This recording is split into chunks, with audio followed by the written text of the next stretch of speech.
સિટીમાં ઇન્ફોસિસના નવા ડેવલપમેન્ટ સેન્ટરનો પ્રારંભ કરાવતા મુખ્યમંત્રી ભૂપેન્દ્ર પટેલ. ગિફ્ટ સિટીમાં ઇન્ફોસિસના નવા ડેવલપમેન્ટ સેન્ટરનો પ્રારંભ કરાવતા મુખ્યમંત્રી ભૂપેન્દ્ર પટેલ. મુખ્યમંત્રી શ્રી ભૂપેન્દ્ર પટેલે ગિફ્ટ સિટીમાં ઇન્ફોસિસના નવા ડેવલપમેન્ટ સેન્ટરનો પ્રારંભ કરાવતા રાજ્યમાં આર્ટિફિશિયલ ઇન્ટેલિજન્સ આધારિત પ્રણાલી સ્થાપિત કરી એઆઈ ઇન્ડસ્ટ્રીને પ્રોત્સાહન આપવાની નેમ વ્યક્ત કરી હતી. આ સંદર્ભમાં તેમણે સ્પષ્ટપણે જણાવ્યું કે ગિફ્ટ સિટીમાં એઆઈ સેન્ટર ઓફ એક્સલન્સની શરૂઆત કરીને રાજ્યમાં નવા સોલ્યુશન બનાવનારા એક્સપર્ટ્સ, પ્રોફેશનલ્સ અને સ્ટાર્ટઅપ્સને એકસાથે લાવવાનું પ્લેટફોર્મ તૈયાર કર્યું છે.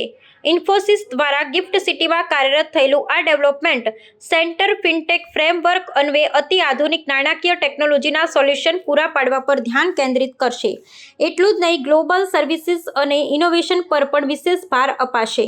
આ ઉપરાંત નાણાકીય સંસ્થા માટે ખાસ તૈયાર કરાયેલ અદ્યતન એનાલિટિક્સ, મશીન લર્નિંગ અને એઆઈ સંચાલિત ઇન્સાઇટ્સ પૂરી પાડવામાં આવશે અને ડિજિટલ પેમેન્ટ, સ્માર્ટ કરારો અને એસેટ ટોકનાઇઝેશન માટે સુરક્ષિત પારદર્શક સોલ્યુશનનું એનાલિસ પણ કરવામાં આવશે.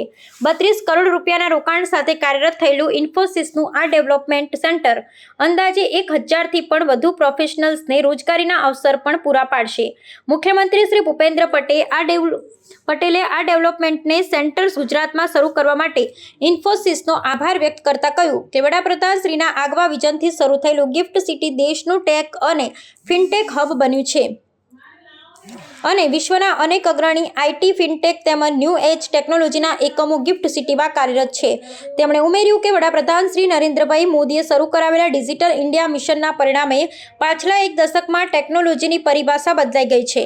વડાપ્રધાન શ્રીના નેતૃત્વમાં પાછલા 11 વર્ષમાં દેશમાં આઈટી આધારિત ઉદ્યોગો, સેમિકન્ડક્ટર અને ઇલેક્ટ્રોનિક્સ ક્ષેત્રને વિશેષ પ્રોત્સાહન આપવા પોલિસીઝ અને મિશન શરૂ થયા છે.